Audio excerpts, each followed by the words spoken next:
I am here today interviewing the United States Census Bureau and Robert Santos in particular.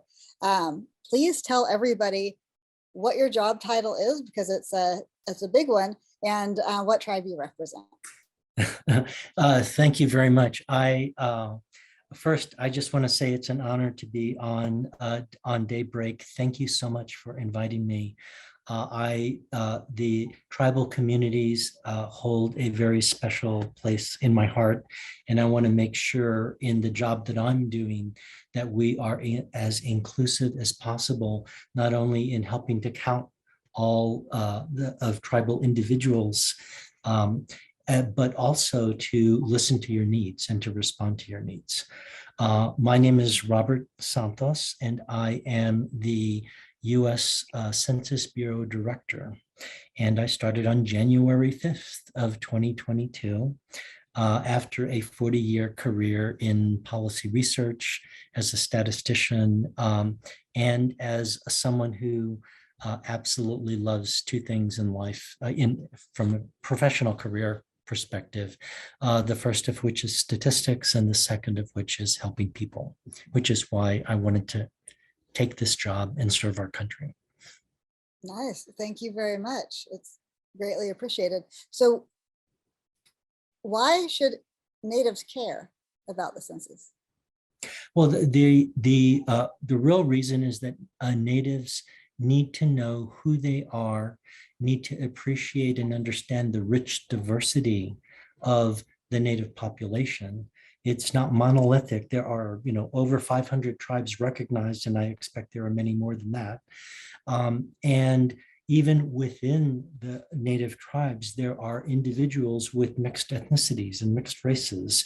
We're becoming a beautifully diverse nation, and we need to embrace that and draw value and strength from that to propel our country into a better society.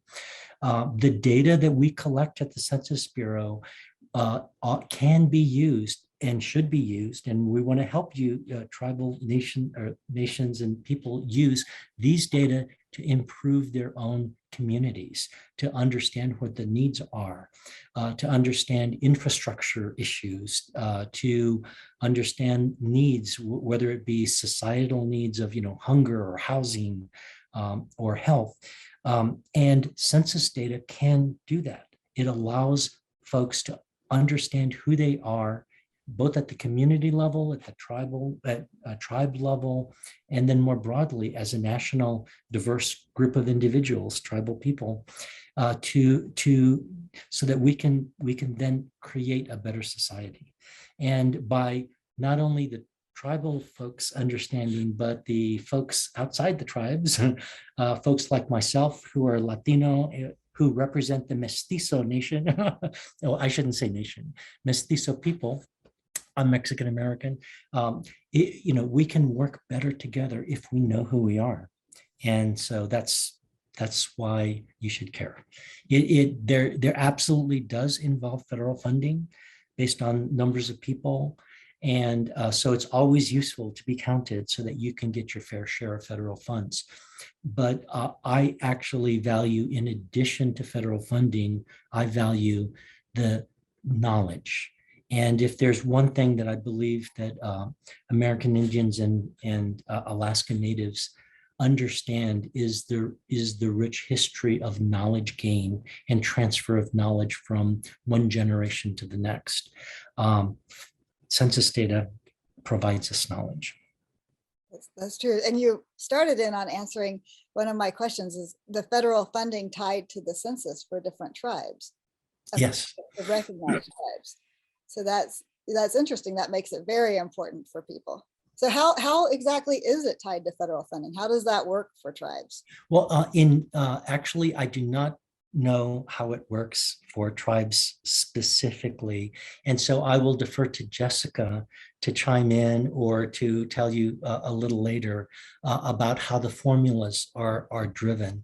I know more about states and how funding flows through states, and there are all kinds of formulas There are block grants that go on the basis of population counts. There are grants for like Medicare and Medicaid, which have, I believe, an analogous type of programs for American Indians and Alaska Natives that are driven by formulas of FMAP. I mean, there's these, statistical concepts that get at issues of poverty and need.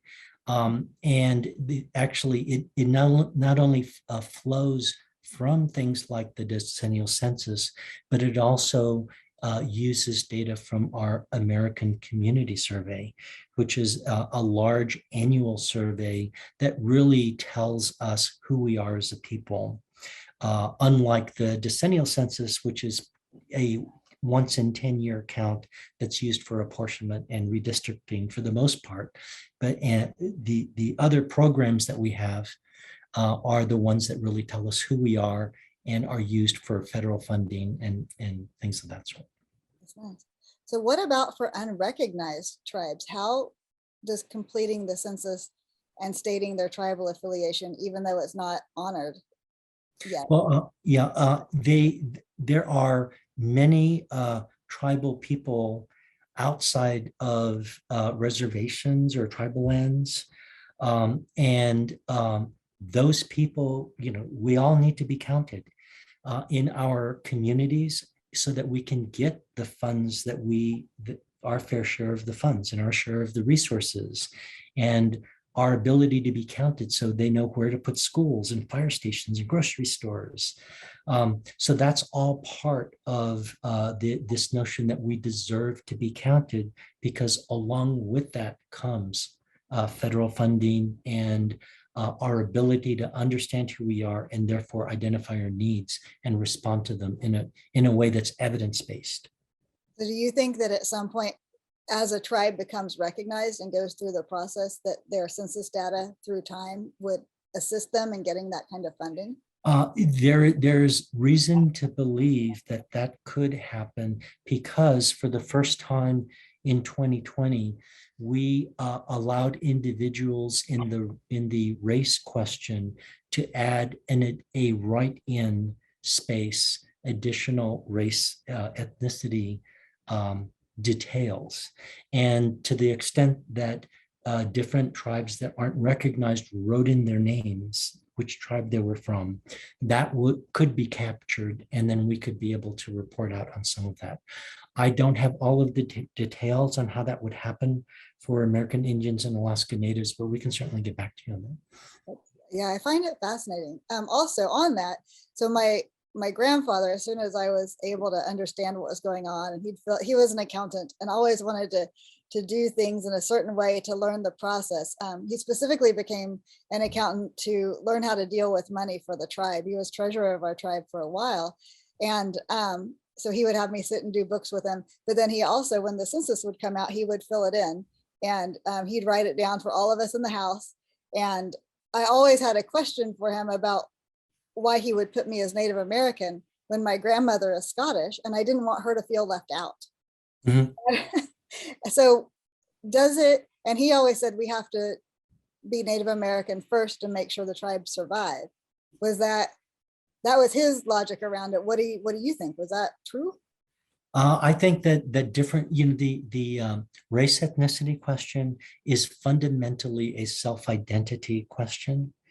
And so people need to respond to it in a way that resonates with who they believe they are.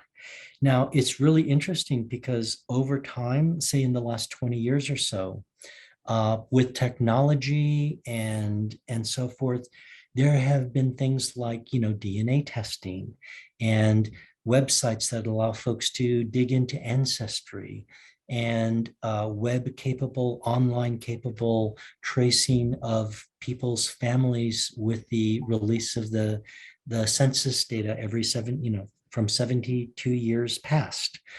And all of that is acting in our new information-rich and information-hungry society to appreciate culture, race, ethnicity, language more than they have in the past.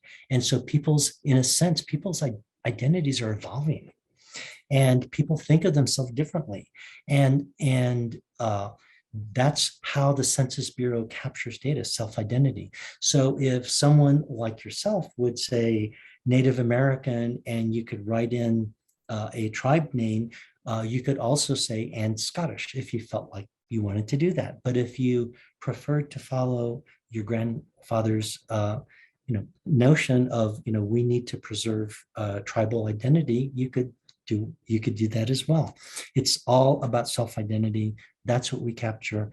And I believe that with our nation's appreciation, people's appreciation of the richness of diversity, that we're going to see more exciting, different combinations as we move forward. And we'll see how much more of a beautifully diverse nation we really are.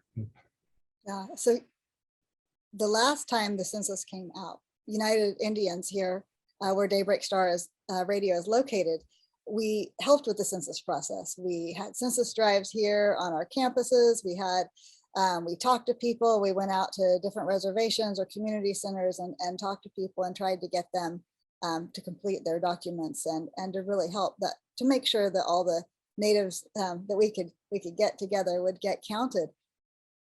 It sounds like the ability to write in the tribe would be probably one of the better things to have changed on the census form to me, because then it was available in 2020. It was available in 2020. So. Sorry, I keep talking over you. I just wanted to say it was available in 2020, so we can see the fruits of that more quickly than saying, oh, we're going to plan and do research on it for 2030. So let's see what comes out of that. We can consult with our demography folks to see how they're coding up all of these different terms to look at the amount of detail that will be available. There's always issues, and I know that tribal communities are sensitive to this. There are always issues of how detailed one can get at a small level of geography because of the risk of disclosure. And unfortunately, we are obliged by the Congress Act, Title 13, to preserve people's privacy and their identity, prevent them from being disclosed. So we're trying out not trying out, but we are working to create a proper balance between level of detail and level of geography, so that we hit the sweet spot, so that you have the richness that you deserve, yet we still can protect identities. Mm-hmm. That makes sense. I wonder, just from your background as a statistician, it was making me think of how fascinating it would be to go through the individual write-ins for the different tribes and to figure out those numbers. Maybe it's just my math brain thinking about it, but it would be kind of fascinating because there are 527 recognized tribes, and then all the others who have either taken their recognition and it's been taken away from them, or they've not ever been recognized. So it would really be fascinating to figure out what those numbers are. How long does I'm gonna stop a little right now and ask Jessica if she has specific information from the demography folks about the extent to which they're going to provide detailed tribal information. Jessica? Thank you. Sure, I'm happy to hop in here really quickly. So I will just say that I am an enrolled tribal citizen of the Chickasaw Nation, so also a fellow Oklahoman. And I do want to say thank you to Daybreak Star for being a wonderful partner in 2020 and continuing that partnership, because, the census is over in terms of the decennial, but the work that we do in the census is definitely not over. So that ongoing engagement is really critical. In the 2020 census, we counted 9.7 million American Indians and Alaska Natives alone or in combination under that race category. So that's really important. And you asked the question, does it matter if you say that I'm an Indian first and a Scottish second, or how does that play out? And this also kind of feeds into the question that you asked Director Santos about mixed tribes or write-in tribes. So for the first time, the census is able to capture up to 6 different tribal categories. Previously, it was around 2 or 3, and you could only say that you were from 2 or 3 tribes. Well, now that we know people are from many different backgrounds, as the director said, we're becoming this beautiful blended nation. And we also know that that's true in Indian country itself. We have a lot of folks who are from many different tribal nations. I always wonder how somebody can be Inupiaq and Choctaw. And I'm like, did your parents go to Haskell? Like, that seems like a Haskell baby to me. So, we do have these just very geographically diverse tribal nations. And now we're able to capture up to 6 of those. And so when we do release our detailed demographic and housing characteristic profile, which will be in 2023, you'll be able to see those different breakdowns within those tribal race categories. And that's going to provide some truly interesting data about who we are in terms of American Indian people, how we're migrating, where we're located, what our geographies are. It's going to be such a rich data source. So I'm really looking forward to that. So I'll just jump in on that note right there, and I'll pass it back over, and happy to do some follow-up information afterwards as well. And you see the gigantic grin on my face because I knew that Jessica had much more information than I did on this. So thank you, Jessica. That's great. So to go back a little bit, you were talking about the annual community surveys. American Community Survey, right? Yes. Can you tell me more about those? Sure. It's an annual survey of about, I believe, 4 million households or so. And it comes in 2 flavors. There's an annual survey, and then there are products or statistical tables and data sets that are provided, about what happened last year. And then there are 5-year data sets, which takes 5 consecutive years of American community surveys. So you multiply the sample size, so it becomes really enormous, and you can dive down to smaller levels of geography. And that's the 5-year data product. That product tends to be the mostly used. They're both highly valuable, but that product tends to be the mostly used when people want to do things like community needs assessments and dig down on race, ethnic subgroups, and people with multiple risk factors, folks that are chronically ill, or that plus unemployed, plus a renter, plus, low income, all those different combinations. So it's really, really rich and useful. And it provides the best way to paint a very detailed portrait of our society from all different angles. You get so many colors in that prism that, it's ridiculous. Thank you very much. I know you have other things to get to. Is there anything else that you wanted to share with us before you had to run to your next meeting? Certainly. I guess I wanted to say 2 things. The first is that as your new director, and I say you deliberately because I believe we serve the public, which includes the tribal nations and tribal people. As your director type of thing, I am looking to establish with the Census Bureau a continuous, deeper relationship with tribal nations and with all American Indians and Alaska Natives. We want to know what your needs are. We want to continue working with you to show you the tools that can be really useful for helping you improve economic development, neighborhoods, schools, decisions on grocery stores, just all different types of things. And then, so there's that component of, I want to do a deep dive with the Census Bureau to enrich and strengthen a continuous partnership. And then the second is that there's something really that I'm hoping is different, and I think it is, with regard to my leadership that I'm bringing to the Census Bureau. And that's an embracing of the notion of diversity, equity, and inclusion. I think that by using those principles and those values, that we can look at how we collect data, the data we collect, and how accurate it is, and actually improve and create more excellence by allowing diverse voices and including different people's feedback to understand where the needs are and where the gaps are, so that we can respond better to the American public and provide data that you really need. So I'm looking to see how we can leverage diversity, inclusion, and equity into all of our operations.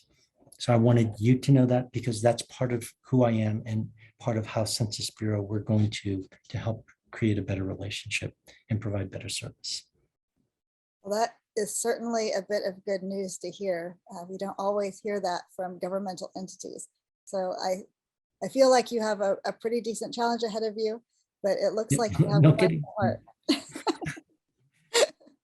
So I wish you really the best in all things, and in all your work. Oh, thank you very much. I very much appreciate the opportunity, and I'm at your service. If you ever need me again, please just let us know. Perfect. Thank you so much. Have a great Okay. rest of your day. And then do I get Jessica for a little bit longer? Sure, absolutely. Perfect. Okay. Okay, thank you. so much. Bye-bye. Bye. Thanks, Jessica. It's great seeing you. Hey, I plan to be in LA in August, early August. I will be seeing you on August the 5th. Yes, I Excellent. plan to be meeting with you then, sir. Excellent. I'm looking forward to it. Thank you so much. Bye.